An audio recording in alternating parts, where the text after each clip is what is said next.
예, 안녕하세요. 어떻게 오늘도 다들 평안하셨나요?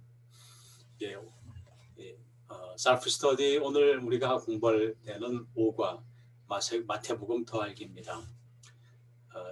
우리가 지금까지 공부했던 마태복음의 결론적인 이야기 그리고 마태복음 본문을 1장부터 28장까지 중요한 부분을 함께 읽어가면서 이제 같이 공부를 했습니다. 지금 여기 우리가 공부해야 하는 이 본문은 우리가 그동안 마태복음에 대해서 잘 생각하지 않았던 부분들에 대한 이야기를 담고 있습니다. 38조 마태 공동체 역사입니다.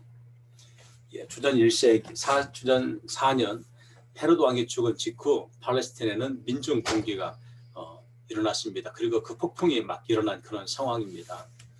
그 후에 예수님의 이 하늘나라 운동이 펼쳐지던 주 30년을 포함해서 60년대 중반까지는 간헐적인 저항이 계속 이게 있어 왔습니다. 그러니까 그 히브리 사람들도 로마 당국에 대한 어떤 독립을 위해서 저항하는 그런 일들이 계속 일어났습니다.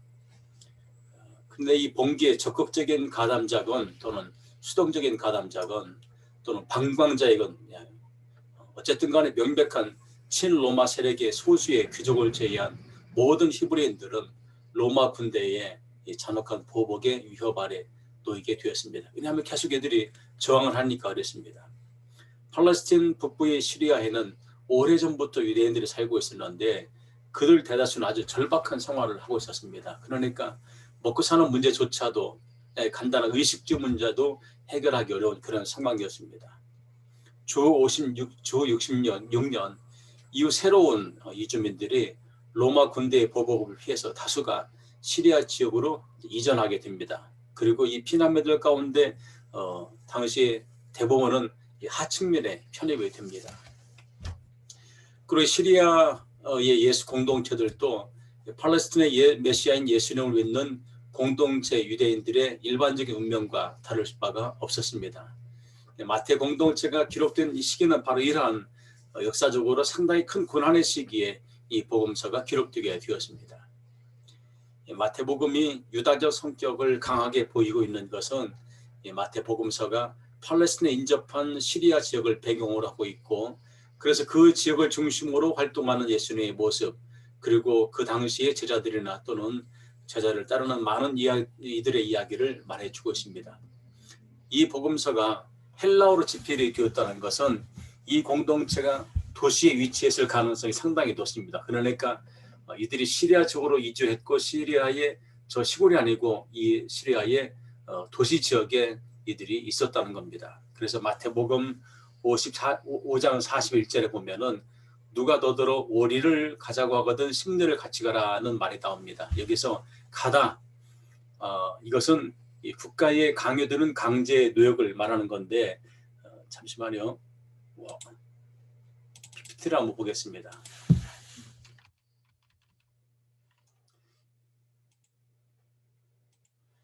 여기 보면은 이 가다 할 때에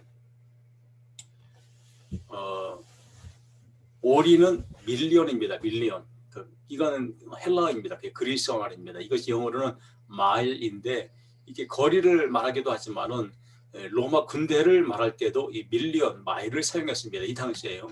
그 다음에 가라라는 후페레는 또 역시 헬라 그리스어인데 이게 영어로는 고입니다. 고. 그런데 이게 그냥 가라 그것이 아니고 국가에 의한 강제적인 노역 시에 사용하는 용어였다는 겁니다. 그러니까 뒤에 채찍이 있고 로마 병병들이 서 있는 상태에서 강제 노역을 해야 되는 그런 상황 속에 사용할 때 이때 이 가라는 단어를 사용했다는 겁니다.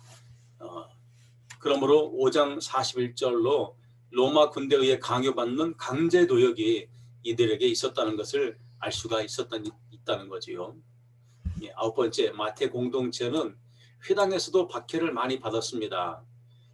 왜냐하면은 이들이 예수를 메시아로 고백함으로써 회당에서 매를 맞고 재판도 하는 일이 비일비재했다고 10장 16절부터 20절에 기록하고 있습니다.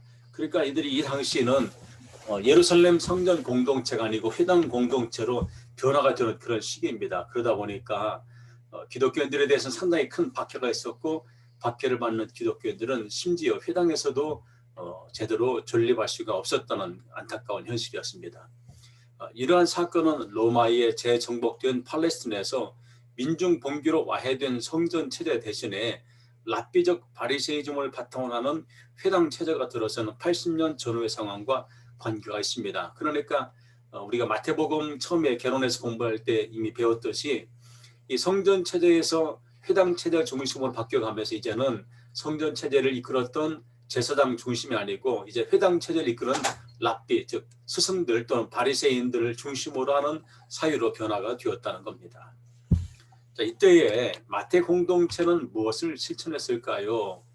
이들은 해방에 대한 열망으로 가득 차서 AD 66년경에 대로마 군대, 대로마 식민 통치자들을 향해서 민중 봉기를 하게 됩니다. 그런데 이런 아주 긴박한 상황이 오히려 메시아가 이제 와야 되지 않냐, 메시아가 이 땅에 좀 와야 되지 않냐, 이런 메시아 되에 대한 이런 그 간절함이 더 절박한 시대였습니다. 그러나 이 희망은 로마 군대에 의해서 무참히 짓밟혔고 이제는 그들에게 더 이상 희망이 있지 않은 그런 시대가 되어버렸습니다. 그저 히브리인이라는 이유만으로 억압에서 해방을 염원했다는 이유만으로 법정에 넘겨지고 이들은 채찍들을 당하며 심지어 죽음까지 당했습니다. 그러니까 히브리인들은 로마 정부의 로마 군대의 폭정의 대상이 되었다는 거지요. 이때 이 유대인 기독교인들의 가장 큰 문제가 뭐냐 하면은 오셔야 메시아, 다시 오실 메시아가 오시진 않는 겁니다. 그러니까 24장 14절 보면은 이 천국 복음이 모든 민족에게 증언되기 위하여 온 세상에 전파되리니 그제야 끝이 오리라. 즉 이 말씀은 마태가 하는 마태 공동체 이 말씀은 예수님이 내가 다시 오리라 하는 그 약속은 지금 당장 이루어지는 것이 아니고 모든 민족에게 복음이 전해져야만이 그때 비로소 예수님이 다시 오신다는 종말의 지연을 말하고 있습니다. 마태복음서는 이 복음서들 가운데 유일하게 교회, 에클레시아라는 단어를 사용하고 있습니다. 교회, 에클레시아. 이 에클레시아라는 말의 의미는 부름받은 사람들의 모임이란 겁니다. 그러니까 이 교회라는 말의 의미를 말할 때 이들은 내가 자의적으로 가는 것이 아니고 누군가에 의해서 내가 끌림받아서 참여하는 자리, 이 자리를 교회 에클레시아로 그렇게 표현한 겁니다. 예수님은 지역 공동체의 교회를 만든 적이 없습니다. 예수님은 심지어 자신의 머리 들 곳도 없다고 그렇게 한탄하실 만큼 그분은 어떤 공동체를 위한 모임의 자리를 만들지 않았습니다. 그래서 예수 이야기를 말할 때에 교회라는 용어 자체가 상당히 어색합니다. 왜? 이 당시에 예수님은 교회를 만들지 않았기, 교회 존재 자체가 없었던 시대이기 때문에 그렇습니다. 그런데 마태복음 저자는 예수 이야기에서 교회라는 표현을 굳이 사용하고 있습니다. 자, 여기서 퀴즈를 드립니다. 퀴즈. 잘 들으시는지 모르겠습니다. 복음서 가운데 교회라는 말을 쓴 복음서는 무엇일까요? 예, 맞습니다. 마태복음만이 교회라는 용어를 사용하지 마가, 누가, 요한복음은 교회라는 단어를 사용하지 않고 있습니다. 그러나 이 복음서에서 교회라는 단어가 나오는 것 자체가 조금 어쩐지 어색하다는 겁니다. 왜? 예수님 활동하던 당시에 교회를 만들지 않았는데 어떻게 교회라는 말이 나왔을까? 또 예수님은 교회라는 단어를 사용하지 않았습니다. 근데 어떻게 교회라는 말이 등장하고 있을까? 이거 한번 보겠습니다. 첫 번째 사용된 16장 18절에서 교회는 외부에서 가해지는 폭력으로 인한 현실적인 고난을 이겨내게 하는 약속으로 기능하고 있습니다. 그러니까 16장 18절 봅니다. 너는 베드로라, 내가 이 반석 위에 내 교회를 세우리니 음부의 권세가 이기지 못할 것이다. 이것은 외부의 폭력과 박해에 대한 약속을 말하는 겁니다. 그러니까 교회에게 외부에서의 고난과 또 폭력이 있게 될 것을 너희가 좀 알아라. 그런데 결코 그들이 이 교회를 이기지 못하고 교회를 넘어뜨리지 못할 것이다. 이것을 믿고 나가라 라는 이 격려의 말씀이 이 안에 담겨져 있습니다. 이 말은 그만큼 이 당시의 교회가 긴박한 상황에 있다는 것을 알 수가 있습니다. 아홉 번째, 두 번째로 교회라는 단어를 사용한 데가 18장 17절입니다. 여기서는 공동체 내부의 분쟁에서 마지막 조정자로서 교회가 역할을 하고 있습니다. 18장 17절을 볼까요? 만일 그들의 말도 듣지 않거든 교회에게 말하고 교회의 말도 듣지 않거든 이방인과 세리와 같이 여겨라. 즉 이 말은 교회가 내부적으로 심한 핍박과 고난 속에 있다 보니까 약간의 갈등이 있다는 것을 암시적으로 보여줍니다. 근데 그 교회 내에 어떤 문제가 있을 때는 그 교회가 어떻게 해야 될 것이냐라는 교회 역할을 지금 말해주고 있고 그 교회 역할은 조정자로서 역할을 해야 된다. 그러니까 지금도 마찬가지지만 교회는 어느 곳이든지 문제의 소지를 안고 있습니다. 왜? 우리는 너무 다양한 사람들이 모여 있습니다. 어떤 사람들은 교회는 모두 거룩한 천사들만 모인 걸로 생각합니다. 너무 그렇지 않습니다. 교회는 악한 사람들도 있습니다. 또 악한 사람들이 들어와야 하는 것이 교회입니다. 마치 정수장으로 물이 흘러갈 때에 정수장에 맑은 물이 흘러가나요? 아닙니다. 오염된 물이 정수장 안에 들어가서 그 정수장 안에서의 여과 장치와 어떤 화학물질을 통해서 이것이 깨끗한 물로 바뀌어서 밖으로 배출이 되는 겁니다. 그러니까 교회는 이런 정화작용을 하는 역할을 하기 때문에 교회 안에는 천사들만 있는 것이 아니고 악한 일도 있고 거짓말하는 사람도 있습니다. 이들이 교회 내에 들어와서 정화작용을 통해서 세상으로 나갈 때는 아주 거룩한 성도의 모습으로 세상에 나가게 되는 거지요. 이것이 반복이 되는 거니까. 그러니까 교회에서 왜 교회는 악한 사람이 있냐, 교회 갔더니 무슨 사기꾼이다 라는 말을 해도 그 말은 틀린 말은 아니란 겁니다. 왜?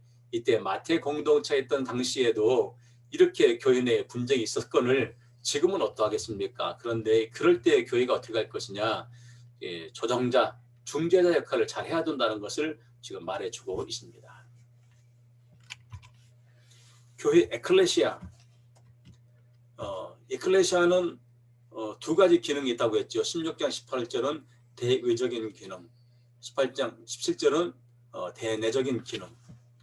이런 두 가지의 기능을 교회가 감당합니다. 대외적인 기능은 교회를 향한 박해가 있을 때 교회가 함께 공동체가 돼서 강하게 이걸 막아내야 된다. 그리고 그 누구도 교회를 무너뜨릴 수가 없다. 대내적인 기능은 교회 내에서 교인들 가운데 성도들 가운데 어떤 분쟁이 있을 때 교회가 중재자, 조정자 역할을 해야 된다. 이것을 말해주고 있습니다. 이것이 교회란 겁니다. 11번째, 예수님의 재림이 지연된 상황에서 교회는 그리스도인으로 하여금 종말 대망의 생활을 대내외적으로 실천하게 하는 매개 장치 역할입니다. 그러니까 교회가 무엇이냐? 교회는 세상과 하나님 나라 중간에 매개 장치 역할을 하는 것이 교회입니다. 왜? 마태 공동체가 기다리는 예수님의 재림이 늦춰지고 있습니다. 그러면 얼마나 그들이 실망하겠습니까? 이 종말을 대망하는 그 모든 성도들에게 우리가 종말을 대망하고 그냥 가만히 앉아서 기다리지 말고 종말을 대망하는 성도답게 우리가 함께 뭔가를 하자. 뭔가를 하도록 자꾸만 격려하고 동기부여하는 매개의 장치 역할하는 것이 바로 뭐냐? 교회다. 이것을 말해주고 있습니다. 마태 공동체는 교회의 대의적 사명, 즉 선교에 관한 견해에 있어서 크게 두 가지 범주로 나누고 있습니다. 하나는 현장의 선교입니다. 현장의 선교. 10장 5절 6절 볼까요? 예수께서 이 12를 내보내시며 명하여 이르시되 이방인의 길로도 가지 말고 사마리아인의 고을에도 들어가지 말고 오히려 이스라엘 집에 잃어버린 양에게로 가라. 즉 선교를 위해서 우리가 무엇을 할 것이냐 이겁니다. 선교를 위해서요. 또 하나 15장 24절입니다. 예수께서 대답하여 이르시되 나는 이스라엘 집에 잃어버린 양 외에는 다른 데로 보내심을 받지 아니하였노라. 이게 뭐냐면은 지금 유대인 기독교인들이 지금 엄청난 고난과 핍박을 당하고 있습니다.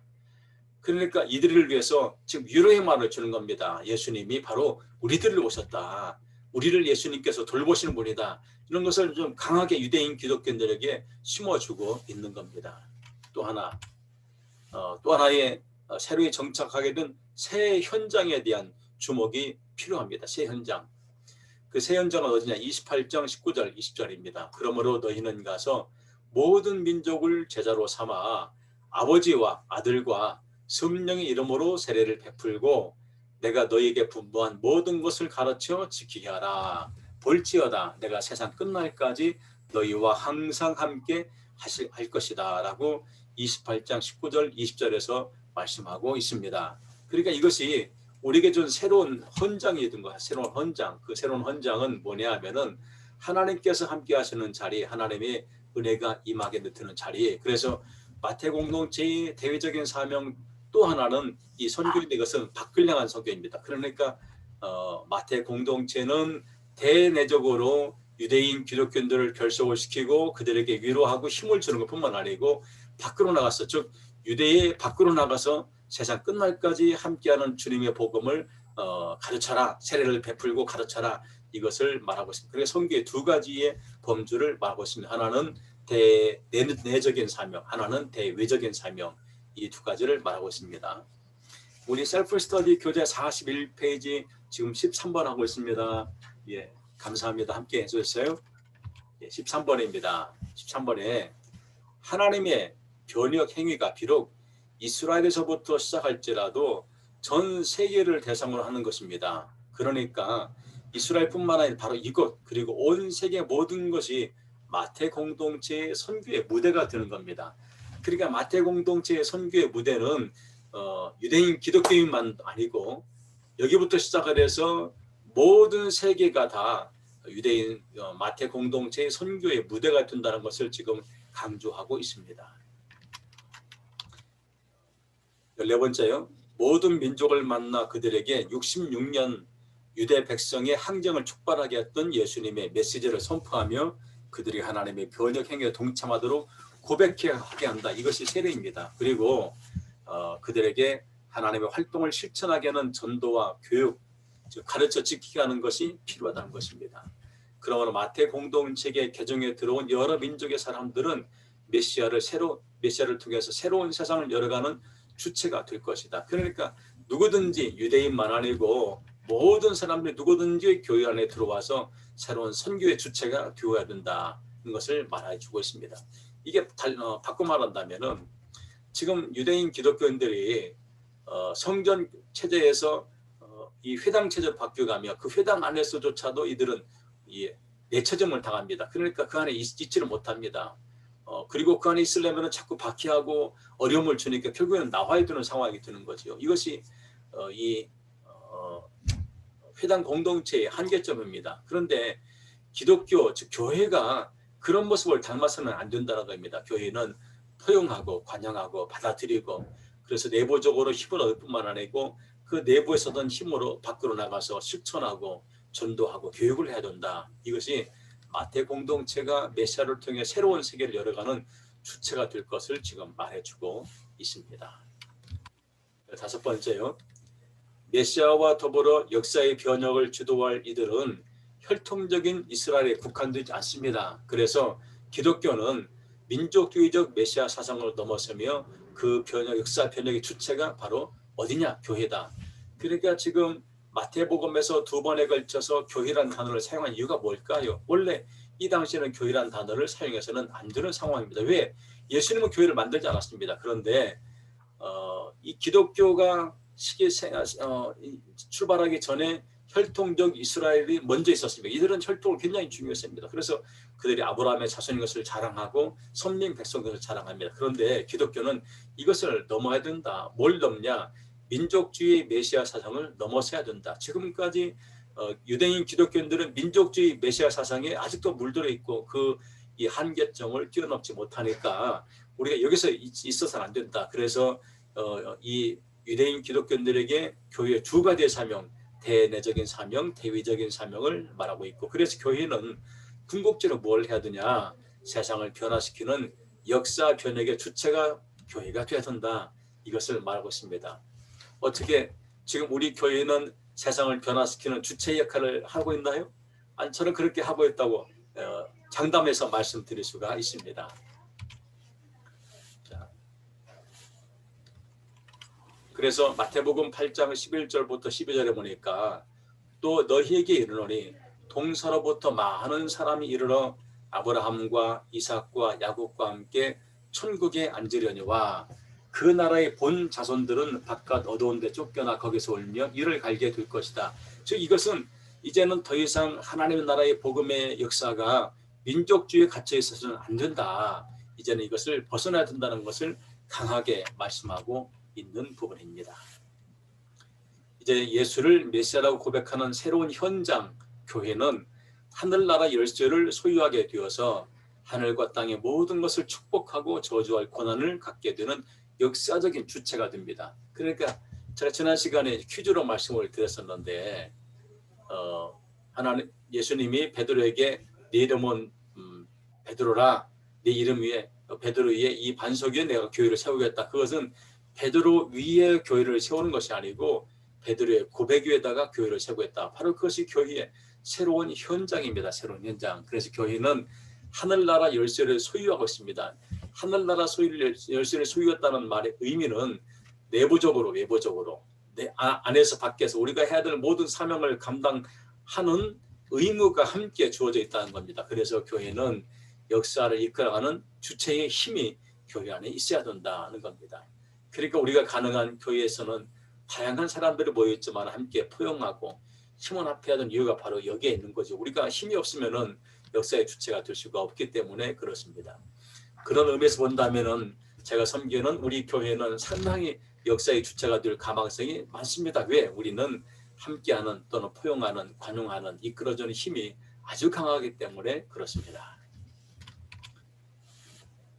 마태복음 16장 19절 20절 봅니다. 내가 천국 열쇠를 내게 주리니 내가 땅에서 무엇이든지 매면 하늘에서도 매일 것이요 내가 땅에서 무엇이든지 풀면 하늘에서도 풀리리라 하시고 이에 제자들에게 경고하사 자기가 그리스도인 것을 아무에게도 이르지 말라 하시니라. 즉 베드로의 고백 다음에 천국의 열쇠를 누구한테 주냐? 교회에게 주겠다는 거예요. 교회가. 그러니까 교회가 천국으로 행하는 모든 일들을 가르치고 또 이끌어주고 또 선포해야 되는 사명이 교회에게 있다는 겁니다. 이 사명을 교회와 모든 성도들이 함께 해 나가야 된다는 겁니다. 그래서 마태 공동체의 선교의 과제는 뭐냐? 선교의 과제는 변혁을 위한 철저한 삶이 필요하다. 이제는 더 이상 옛사람이 아니고 새사람이기 때문에 새로운 삶의 모습으로 즉 천국 열쇠를 갖고 있는 사람의 모습으로 살아라. 이런 현장에서의 철저한 삶이 요구가 되고 있습니다. 18번째입니다. 그러므로 마태복음 저자는 율법을 다시 강조합니다. 그러니까 예수님이 율법의 폐기자가 아닙니다. 율법 오히려 강조합니다. 그래서 예수님은 율법의 폐기자가 아니고 율법을 완성한 완성자입니다. 왜? 역사의 완전한 변혁이 이루어질 때까지 율법은 1.1획이라도 사라지지 않습니다. 오히려 이것을 완성시켜 주기 때문에 그렇습니다. 그래서 예수님은 마태복음 5장 17절, 18절에서요. 내가 율법이나 선지자를 폐하러 온 줄로 생각하지 말라. 폐하러 온 것이 아니요 완전하게 하려 함이라. 진실로 너희에게 이르노니 천지가 없어지기 전에는 율법의 1.1획도 결코 없어지지 아니하리라. 즉 이 말은 주님께서 이 땅에 오셔서 그분이 율법을 폐기한 것이 아니고 주님 오실 때까지 이 율법이 완성되도록 해야 된다. 그 율법의 역할이 있다는 겁니다. 왜? 그것은 우리를 깨닫게 하는 역할을 하기 때문에 그렇습니다. 그래서요 마지막 43쪽입니다. 그래서 메시아와 더불어 변혁의 주체로서 활동해야 될 교회와 그리스도인은 바리새인들의 의보다 더욱 철저한 의를 실천해야 합니다. 그러니까 우리 의는 그냥 대충 하는 의가 아니고 바리새인들이 얼마나 철저합니까? 그런데 그들의 하는 그 의보다 더 우리가 더 철저해야 된다. 5장 20절 봅니다. 내가 너희에게 이르노니 너희 의가 서기관과 바리새인보다 더 낫지 못하면 결코 천국에 들어가지 못할 것이다. 그러니까 우리가 서기관 바리새인 예수님의 비판을 받고 책망을 받은 그들보다 훨씬 더 나은 삶을 살아야 된다는 것을 말씀하고 있습니다. 우리의 의가 바리새인 의보다 낫지 않으면 어떻게 될까요? 그리하면은 그날 즉 변혁이 완성되는 날에 바깥 어두운 데서 슬피 울며 이를 가는 처지가 될지도 모릅니다. 25장 30절 보겠습니다. 이 무익한 종을 바깥 어두운 데로 내쫓아라. 거기서 슬피 울며 이를 갈리라. 우리가 주님의 세상을 변화시키는 이 변화의 주체자로서 교회 일원이 되었습니다. 그렇다면은 우리가 주님의 말씀 따라 살아가는 의무가 우리의 부여되었고 우리는 그 일을 충실하게 감당할 때 우리도 이 마태 공동체가 말하는 교회의 역할 또 성도 역할을 넉넉하게 해나가는 힘있는 성도 또 힘있는 교회가 될 줄로 믿습니다. 요즘 세상이 교회를 향해서 많은 이야기들을 합니다. 그러나 저는 자신 있게 말할 수 있습니다. 여전히 우리는 세상의 그 누구보다도 세상을 향해 섬기는 역할을 감당하고 있습니다. 제가 조사해 보니까 거의 50%에 해당하는 사회복지기관이 기독교 단체나 교회에 의해서 수행되고 있습니다. 그만큼 우리는 세상을 향해 섬기는 역할을 지금도 하고 있고 앞으로도 해나갈 것입니다. 다만 한두 교회가 세상을 향해 지탄의 대상이 되는 그런 약간의 문제점들이 보이기도 합니다. 우리가 여기에 주저하지 말고 우리 스스로가 더욱더 힘있게 바리새인이나 또는 서기관의 의보다 더 나은 일을 실천할 때 우리 현장에서 세상을 변화시키는 출처가 될 줄로 믿습니다. 오늘은 여기까지 하겠습니다. 이제 다음 시간에는 마가복음 해설로 들어간 6과로 들어가겠습니다. 예, 감사합니다.